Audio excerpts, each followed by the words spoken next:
მოგესალმებით. დღეს საკმაოდ საინტერესო მასალები გვაქვს თქვენგან, ორი დეტალური აკადემიური ნაშრომი. ვეცდებით ჩაუღრმავდეთ ვენეციის ლაგუნას და მის, ესე იგი, გადარჩენის მცდელობას, მოსეს პროექტს. დიახ. ჩვენი ამოცანა ამ წყაროებიდან გავიგოთ, რა არის მოსე, რატომ გახდა ის ასეთი აუცილებელი ვენეციისთვის და რა სირთულეები იყო მის შექმნასა და ფუნქციონირებაში. კი ბატონო, ეს მხოლოდ, ასე ვთქვათ, საინჟინრო პროექტი არ არის. თქვენი მასალები გვაძლევს საშუალებას, რომ ძალიან რთულ ისტორიას ჩაუღრმავდეთ, ადმინისტრაციულ ხაოსს, პოლიტიკურ ბრძოლებს, ფინანსურ ამბებს, სკანდალებსაც კი. და ეკოლოგია, რა თქმა უნდა. და რა თქმა უნდა, ეკოლოგიურ გამოწვევებს. ვეცდებით, რომ სრული სურათი დავხატოთ, ოღონდ მხოლოდ ამ თქვენს მიერ მოწოდებულ წყაროებზე დაყრდნობით. მათ შორის იმ საინჟინრო ანალიზაც, ბარიერების საძირკვლის მდგრადობაზე რომ არის. ძალიან კარგი. მაშ ასე. დავიწყოთ საფუძვლებით. რატომ აღმოჩნდა ვენეცია ეს მართლაც მცურავი სასწაული ასეთი საფრთხის წინაშე, რომ ამხელა სოფლიოში ერთ-ერთი ყველაზე ძვირი სისტემის აშენება გახდა საჭირო. ვენეციის უნიკალურობა გარკვეულწილად მის სისუსტეშიც არის. ანუ, ლაგუნა, სადაც ქალაქია გაშენებული, მუდმივად იცვლება, დინამიურია. სულ ცოცხალი ორგანიზმი ვითა. ზუსტად. საუკუნეების განმავლობაში მასზე მოქმედებდა ბუნებაც, მდინარეებს მოჰქონდათ ნალექი. ვენეციელები კიდევ ცდილობდნენ ამ მდინარეების კალაპოტები შეეცვალათ, რომ ლაგუნა არ დაფარულიყო. ანუ ებრძოდნენ ამას. კი ებრძოდნენ. და მერე დაემატა ადამიანის აქტიური ჩარევა, განსაკუთრებით მე-20 საუკუნეში. პორტო მარგერას ინდუსტრიალიზაცია, ღრმა სანაოსნო არხების გათხრა, ამ ყველაფერმა ლაგუნის ბუნებრივი ბალანსი საგრძნობლად შეცვალა. თქვენი წყაროები ორ მთავარ ფაქტორს გამოყოფენ. გეოლოგიურს, სუბსიდენცია, ანუ ქალაქი თვითონ იძირება ნელ-ნელა. დიახ, მიწის დაწევა. და ეუსტატიზმი, ანუ ზღვის დონის გლობალური აწევა. და წარმოიდგინეთ, ბოლო 100 წლის განმავლობაში ეს ორი ფაქტორი ერთად დაახლოებით 25 სანტიმეტრით დაწია ვენეცია ზღვის დონესთან შედარებით. 25 სანტიმეტრი. ეს კატასტროფაა ფაქტიურად. კი, ქალაქისთვის, რომელიც ისედაც წყალშია, ხო? ამ ფონზე კი სულ უფრო დამანგრეველი ხდება აქვა ალტა, ანუ მაღალი მოქცევა. მაღალი წყალი. ხო, მაღალი წყალი. თქვენს წყაროებში არის საგანგაშო სტატისტიკა. მე-20 საუკუნის პირველ ნახევარში თუ წელიწადში საშუალოდ 10-ჯერ იყო 80 სანტიმეტრზე მაღალი წყალი, მეორე ნახევარში უკვე 40-მდე ავიდა ეს რიცხვი. 40-მდე. კი. და 2000-იანების დასაწყისში 60-აც კი მიაღწია წელიწადში. და რაც ყველაზე საგანგაშოა, 1966 წლის კატასტროფული წყალდიდობა ადრე ითვლებოდა, რომ 1000 წელიწადში ერთხელ ხდებოდა. ხო, მახსოვს ეგ ციფრი. ხო, ახლა დღევანდელი პირობებით ყოველ 140 წელიწადში ერთხელ შეიძლება განმეორდეს. და თუ ზღვის დონემ კიდევ 20 სანტიმეტრით აიწია, რასაც კლიმატის მოდელები ვარაუდობენ. ამაში ყოველ 40 წელიწადში ერთხელ. ყოველ 40 წელიწადში ერთხელ წარმოუდგენელი რისკია. ამას დავამატოთ ლაგუნის ეკოსისტემის დეგრადაციაც. წყაროები ახსენებენ სანაპიროს ეროზიას და იმ ბარენეს, ანუ მლაშობი ჭაობების ფართობის შემცირებას. კი, ეს ჭაობები ბუნებრივი ბუფერი იყო. მე-19 საუკუნეში თუ 115 კვადრატული კილომეტრი იყო, დღეს 40-ღაა დარჩენილი. ანუ თითქმის მესამედი. ფაქტიურად კი. ამ ყველაფრის ფონზე ჩნდება მოსეს იდეა. მაშ, რა არის ეს სისტემა? როგორ მუშაობს? მოსე. მოდულო სპერიმენტალე ელექტრომექანიკო. სახელიც როგორი? ტექნოკრატული აქვს. ხო, ექსპერიმენტული ელექტრომექანიკური მოდული. ეს არის წყალქვეშა მობილური ბარიერების სისტემა. ლაგუნის სამ მთავარ შესასვლელთან აყენია: ლიდო, მალამოკო და კიოჯა. და შედგება 78 უზარმაზარი კარიბჭისგან. დიახ, 78 დამოუკიდებელი ხრუ ფოლადის კარიბჭე, პარატოიე. ჩვეულებრივ, სანამ საფრთხე არ არის, ისინი წყლითაა სავსე და ზღვის ფსკერზე დევს სპეციალურ ბეტონის კასონებში. იმალებიან ესე იგი. კი. და როცა აკვა ალტას პროგნოზი კრიტიკულია, იწყება ოპერაცია. ამ კარიბჭეებში შეკუმშული ჰაერი იჭრხნება. აჰა, ანუ ჰაერი წყალს დევნის. დიახ, წყალი გამოდის, კარიბჭე მსუბუქდება და ტივტივდება. ამოდის ზემოთ. და ქმნის ბარიერს. კეტავს ლაგუნას ზღვისგან. ზუსტად, დროებით კეტავს და როცა მოქცევა დაცხრება, წყლის დონე დაიწევს, ისევ საპირისპირო პროცესი მიდის, ჰაერს უშვებენ, კარიბჭეები ისევ წყლით ივსება და თავისით ეშვება ფსქერზე. საინტერესო მექანიზმია, თუმცა ალბათ ძალიან რთული სამართავი და ძვირიც. საოცრად რთული და წარმოუდგენელად ძვირი. თქვენს მასალებში წერია, რომ სამივე შესასვლელთან სხვადასხვა კონფიგურაცია. ლიდოსთან 2 ბარიერია, შუაში კუნძულით. კი, ლიდო ყველაზე ფართოა. მალამოკოსთან და კიოჯასთან თითო-თითოა. და მალამოკო, რომელიც ყველაზე ღრმაა, -14 მეტრი. იქ სანაორსნო საკეტიც არის დიდი გემებისთვის. დიახ. ეს ძალიან მნიშვნელოვანია, რომ პორტმა იმუშაოს, მაშინაც კი, როცა ბარიერები აწეულია. დიდი გემები ამ საკეტით გადი-გამოდიან. ლიდოსთან და კიოჯასთან უფრო პატარა ნავებისთვისა მსგავსი, მცირე ზომის საკეტები. გასაგებია. ახლა გადავიდეთ ისტორიაზე, რომელიც როგორც ჩანს არანაკლებ რთული იყო ვიდრე თავადეს. საინჟინრო ნაწილი. იდეა 66 წლის წყალდიდობის მერე გაჩნდა, მაგრამ რეალურ სამუშაოებამდე 10 წლეულები გავიდა. კი, პირველი კონცეფცია, პროჯექტონე, 81-ში დამტკიცდა. პროტოტიპი 88-ში გამოსცადეს.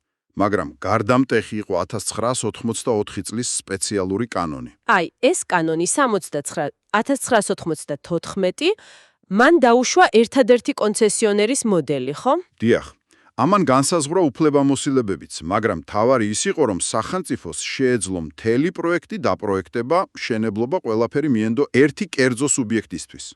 და ეს სუბიექტი გახდა კონსორციო ვენეცია ნუავა, CVN, იტალიური კომპანიების კონსორციუმი. ზუსტად. და აი აქ იწყება პრობლემები. როგორც თქვენი წყაროები აღწერენ. თითქოს ეს მოდელი, რომელიც ეფექტურობისთვის შეიქმნა, პირიქით, პრობლემების წყარო გახდა. წყაროები დეტალურად აღწერენ წლობით გაჭიანურებულ, ქაოტურ ბიუროკრატიულ პროცესს, უთანხმოებები სამინისტროებს შორის, დამტკიცების პროცედურები. და ამ დროს CVN-მა, როგორც ჩანს, უზარმაზარი ძალა მოიპოვა. ფაქტიურად მონოპოლისტი გახდა. სრული კონტროლი პროექტის დიზაინზე, შესრულებაზე და რაც მთავარია ფინანსებზე. და შედეგი. ხარჯების წარმოუდგენელი ზრდა. თავიდან თუ 2 მილიარდი ევრო იყო. დღეს თითქმის 7 მილიარდ ევრომდე ასული. 7 მილიარდი. ეს ხო წარმოუდგენელია, 255%-იანი ზრდა. წყაროები პირდაპირ უკავშირებენ ამას CVN-ის მონოპოლიას, კონტროლის არარსებობას, გაუმჭვირვალობას. და ამ ყველაფრის ლოგიკური დასასრული 2014 წლის კორუფციული სკანდალი. დიახ, მასშტაბური სკანდალი. გამოძიებამ გამოავლინა რთული ქსელი. CVN-ის ხელმძღვანელები, პოლიტიკოსები, მერები, მინისტრებიც კი. და რაც ყველაზე ცუდია, იმ მაგისტრატო ალეაკوეს, წყლის მაგისტრატურის წარმომადგენლებიც. ისტორიული უწყების, რომელსაც ლაგუნა უნდა დაეცვა. სწორედ ეგ არის ტრაგედია. ერთი თქვენი წყარო საინტერესო შედარებას აკეთებს 90-იანების ტანჯენტოპოლისთან, ქრთამ ქალაქთან, მაგრამ ამბობს, რომ განსხვავებაც იყო. კი, ეგ მართლა საინტერესო დაკვირვებაა.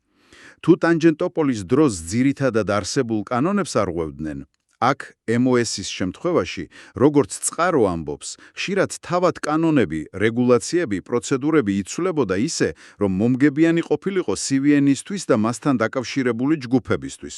ანუ კანონს არგებდნენ ინტერესებს. ფაქტიურად, კი. ეს ძალიან ართულებდა სამართლებრივ ბრძოლას, რადგან ფორმალურად ქაღალდზე ხშირად ყველაფერი თითქოს კანონიერი იყო. შეიქმნა სისტემა, სადაც კონცესიონერი კარნახავდა პირობებს სახელმწიფოს. წარმოუდგენელია, სკანდალების მერე ის ისტორიული მაგისტრატურა გააუქმეს და ახალი სააგენტო შექმნეს. თუმცა, როგორც ჩანს, სკეპტიციზმი მის მიმართაც არსებობს. ხო, მის ეფექტურობასა და სტრუქტურაზე კითხვები ისმება წყაროებში. მაგრამ ამ ადმინისტრაციული და ფინანსური ქაოსის მიღმა მაინც მაინტერესებს. საინჟინრო თვალსაზრისით თუ არის ყველაფერი რიგზე. თქვენს ერთ-ერთ წყაროში იმ დისერტაციაში სწორედ ტექნიკური საკითხია განხილული. დიახ, ეს ეხება იმ კასონების ბეტონის სათავსოების საძირკვლის მდგრადობას. კონკრეტულად საძირკვლის ჩაჯდომას, settlements. ეს უმნიშვნელოვანესი საკითხია. ანუ, რამდენად თანაბრად ჯდება ეს გიგანტური ბლოკები გრუნტში. ზუსტად. თუ არა თანაბრად დაჯდა, ამან შეიძლება დააზიანოს მთელი კონსტრუქცია. განსაკუთრებით კრიტიკულია კასონებს შორის არსებული შემაერთებლები, ჯოინტები. წყაროში ნახსენებია ჯინა და ომეგა ტიპის. აჰა, მათი ჰერმეტულობა შეიძლება დაირღვეს. დიახ, თუ დიფერენციალური, ანუ არათანაბარი ჩაჯდომა დასაშვებ ზღვარს გადაცდება, ეს ჯონტები ვეღარ უზრუნველყოფენ წყალგაუმტარობას და მთელი სისტემა ეფექტურობას დაკარგავს. და რას ამბობს კვლევა? ის აანალიზებს ტრეპორტისა და კიოჯას ბარიერებს, სადაც სხვადასხვა მეთოდი გამოიყენეს საძირკვლის გასამაგრებლად. კი, ტრეპორტთან jet grouting, გრუნტის ცემენტიზაცია, კიოჯასთან ფოლადის ხიმინჯები. კვლევა ადარებს პროექტის თავდაპირველ პროგნოზებს რეალურ მონიტორინგის მონაცემებს. და რა არის დასკვნა? არის საფრთხე? ანალიზი აჩვენებს, რომ მართალია არის გარკვეული განსხვავებები პროგნოზსა და რეალობას შორის, განსაკუთრებით კიოჯასთან თავიდან უფრო სწრაფი ჩაჯდომა იყო. რაც შეიძლება გრუნტის ბრალი იყოს ან გათვლების. კი, შესაძლოა, მაგრამ საერთო ჯამში, როგორც აბსოლუტური, ისე დიფერენციალური ჩაჯდომის მაჩვენებლები ჯერჯერობით დასაშვებ საინჟინრო ნორმებშია. ანუ ამ კვლევის მიხედვით, ამ ეტაპზე საძირკვლის სტაბილურობა პირდაპირ საფრთხეს არ უქმნის მოსეს ფუნქციონირებას. მაგრამ მონიტორინგი აუცილებელია, ხომ? უპირობოდ, მუდმივი მონიტორინგი კრიტიკულია. გრუნტის ქცევა გრძელვადიან პერსპექტივაში უნდა ვაკონტროლოთ. ასე რომ, საინჟინერო კუთხით ჯერჯერობით დიდი პრობლემა არ ჩანს, მაგრამ სიფხიზლეა საჭირო. გასაგებია. MOS-ი 2020 წლიდან მუშაობს. თუმცა ჯერ ტესტირების ფაზაშიაო ამბობენ, მაგრამ უკვე ჩანს, რომ მისი მართვა და მოვლა პატრონობა ახალი უზარმაზარი თავის ტკივილია. თქვენი წყაროები ამაზე ბევრს საუბრობენ. პირველ რიგში ხარჯები. წარმოუდგენელი საექსპლუატაციო ხარჯები. ერთი წყარო ამბობს, რომ წლიურად დაახლოებით 100 მილიონი ევროა საჭირო მხოლოდ მიმდინარე მოვლაზე. 100 მილიონი წელიწადში. კი. თავიდან კი გაცილებით ნაკლები 30-40 მილიონი იყო გათვლილი. და ფაქტია, როგორც თქვენი მასალებიდან ჩანს, დღესაც არ არსებობს ზუსტი დეტალური გეგმა და ბიუჯეტი, თუ რა დაჯდება ამ გიგანტის შენახვა მომდევნო 10 წლეულებში. და რას ნიშნავს ეს მოვლა? ალბათ, ბევრად მეც, ვიდრე უბრალოდ მექანიზმების შემოწმება. ბევრად მეც. ეს არის კასონების შემოწმება, გვირაბები, ჰიდრაულიკა, ელექტრომექანიკა და თავად კარიბჭეები. ეს 78 ფოლადის კოლოსი მუდმივად მლაშე, კოროზიულ წყალშია. ჟანგდება, ფუჭდება. დიახ, პერიოდულად გრაფიკით უნდა ამოიყონ წყლიდან, გადაიტანონ არსენალში სპეციალურ სახელოსნოში, გაწმინდონ ნადებისგან, დაამუშაონ, შეღებონ სპეციალური საღებავებით, შეუცვალონ ნაწილები და დააბრუნონ უკან. ამისთვის გემიც კი ააგეს სპეციალური. კი, ჯეკაპ ტიპის გემი, რომელსაც ისე თავიდანვე პრობლემები ჰქონდა. ამას ფინანსური პრობლემებიც ემატება. კომპანიებს, რომლებიც ამ სამუშაოებს ასრულებენ, ხშირად არ უხდიან ან უგვიანებენ. და ის CVN-იც ლიკვიდაციის პროცესშია. რამაც კიდევ უფრო გაართულა ვითარება, დავალიანებების შექმნა. ფუნქციონირების კუთხითაც არის კითხვები. მაგალითად, როდის უნდა აწიონ ბარიერები. თავიდან 110 სანტიმეტრ დონეზე იყო საუბარი. კი, პროექტით 110 სანტიმეტრი იყო ზღვარი, მაგრამ პორტის და ბიზნესის მხრიდან იყო ზეწოლა, რომ ეს ზღვარი ეეწიათ, რათა ხშირმა დახურვამ ნაოსნობა არ შეაფერხოს. ანუ ეკონომიკური ინტერესები. დიახ. ამიტომ ახლა ამ ექსპერიმენტულ ფაზაში 170 სანტიმეტრიან ნიშნულზე იღებენ გადაწყვეტილებას. მაგრამ ეს ნიშნავს, რომ 100-დან 170 სანტიმეტრამდე წყალდიდობისას ქალაქის დაბალი ადგილები, სან-მარკო, მაინც დაიტბორება. სწორედ ეგ არის პრობლემა და მეორე პრობლემა პროგნოზირების სიზუსტეა. მოსეს ასაწევად რთული პროცედურების გამო დაახლოებით 48 საათიანი გაფრთხილებაა საჭირო. 48 საათი. ამინდის პროგნოზი კი. ზუსტად, ამინდის და მოქცევის პროგნოზები, მით უმეტეს კლიმატის ცვლილების პირობებში, როცა ყველაფერი უფრო ექსტრემალური ხდება, ყოველთვის ზუსტი არაა. აი, იყო კიდე შემთხვევა 2020 წლის დეკემბერში, თქვენს წყაროშია აღწერილი. კი, წავიკითხე. პროგნოზი 125 სანტიმეტრი იყო, ანუ 170-ზე დაბალი. არ დაიწყეს აწევა, მაგრამ რეალურად წყალი 138 სანტიმეტრამდე ავიდა. დრო აღარ იყო და და ქალაქი დაიტბორა. ნაწილობრივ, მაგრამ მაინც დაიტბორა. ეს აჩვენებს, რა რთულია ოპერირება. თუმცა, ერთი ინტერვიუა თქვენს მასალებში, კორილას დირექტორის, კამპოსტრინის, ის ამბობს, რომ ეს სწავლის პროცესია. ჯერ კიდევ სწავლობთ, ვატარებთ ექსპერიმენტსო. კი, ის ამბობს, რომ პროცედურები დაიხვეწება და იმედოვნებს, რომ პროგნოზებიც გაუმჯობესდება და რეაგირების დროც შემცირდება. ისიც კი თქვა, რომ ბოლო ცდებით ტექნიკურად თუ საჭირო გახდა, 9 საათშიც შეიძლება ბარიერების აწევა. ეს ცოტა იმედის მომცემია, მაგრამ ფაქტია, რომ გამოწვევები დიდია. საინტერესოა, რომ MOS-ის მიუხედავად, თქვენს წყაროებში მაინც განიხილება სხვა იდეებიც? კი, ალტერნატიული ან დამატებითი პროექტები. ერთი საკმაოდ რადიკალურად ჟღერს ვენეციის გეოლოგიური აწევა, წყლის ჩატუმბვით. ხო, იდეა რომ ღრმა ფენებში წყლის ჩატუმბვით მიწის დონემ 25-30 სანტიმეტრით აიწიოს. ანუ სუბსიდენციის შებრუნება მოხდეს. ეს ჯერ თეორიაა, მაგრამ საინტერესოა. დიახ, და მეორე, ეს პირდაპირ კავშირშია მოსეს მართვასთან. თუ გემები ლაგუნაში აღარ შევლენ, პორტის ინტერესები ვეღარ შეუშლის ხელს ბარიერების დროულ აწევას. წყაროები ახსენებენ, რომ მთავრობამ კონკურსი გამოაცხადა ლაგუნის გარეთ ღია ზღვაში ახალი პორტის აშენებლად. ეს თუ მოხერხდა, დიდი შეღავათი იქნება. უდაოდ, ლაგუნას დაისვენებს და მოსეს მართვაც გამარტივდება. თქვენს მასალებში სხვა უფრო იაფი ბარიერების პროექტიც არის ნახსენები, თუმცა იქვე წერია, რომ დაიწუნეს. ხო, კამპოსტრინი ამბობს ინტერვიუში, რომ შეისწავლეს და ტექნიკურად არ იყო დამაკმაყოფილებელი. ესეც აჩვენებს, რომ ალტერნატივები კი განიხილებოდა, მაგრამ საბოლოოდ მაინც მოსე დარჩა ყველა თავისი სირთულით. და აი მივედით დასკვნამდე. ამ ყველაფრის შემდეგ, თქვენი წყაროების ანალიზით, მოსე როგორ წარმოგვიდგება, როგორც პარადოქსი. ნამდვილად პარადოქსია. ერთი მხრივ, ეს არის საინჟინერო გენიის ნიმუში, ეჭუგარეშეა. ტექნოლოგია, რომელიც იცავს მსოფლიო მემკვიდრეობას. მუშაობს და იცავს. კი.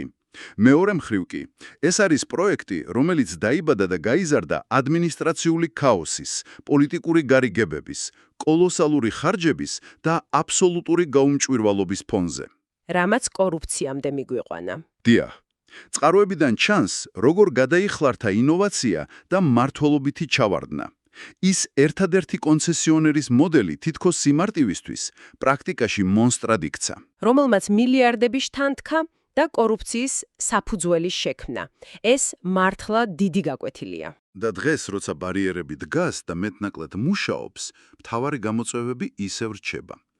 როგორ მართოთ და დავაფინანსოთ ეს წარმოუდგენლად ძვირი სისტემა მდგრადად? როგორ დავხვეწოთ ოპერაციული პროცედურები? როგორ მოვუაროთ მას გრძელვადიან პერსპექტივაში? მით უმეტეს, როცა საწყისი კონტრაქტორები და ფინანსური სქემები კითხვის ნიშნის ქვეშაა. მძიმე კითხვებია, მაგრამ ფაქტია, და ამას თქვენი წყაროებიც ადასტურებენ, მოუსე უკვე არაერთხელ დაიცვა ვენეცია. მისი სარგებელი ყველაფრის მიუხედავად უპრეცედენტოა. ამიტომ მისი მიტოვება დღეს წარმოუდგენელია. მართალია. მაგრამ ამბავი აქ არ მთავრდება. ეს თქვენს მიერ მოწოდებული დეტალური ანალიზი ფაქტობრივად ერთ დიდ ღია კითხვას ტოვებს და ეს კითხვა სცდება ვენეციას. ანუ გლობალური კითხვაა. დიახ, ვისამი თუ არა ამ გამოცდილებიდან, არა მხოლოდ იტალია, არამედ მსოფლიო. მომავალში ხომ აუცილებლად იქნება მსგავსი მასშტაბის ტექნოლოგიურად რთული მეგაპროექტები, კლიმატის ცვლილებასთან ბრძოლა იქნება ეს თუ სხვა რამ.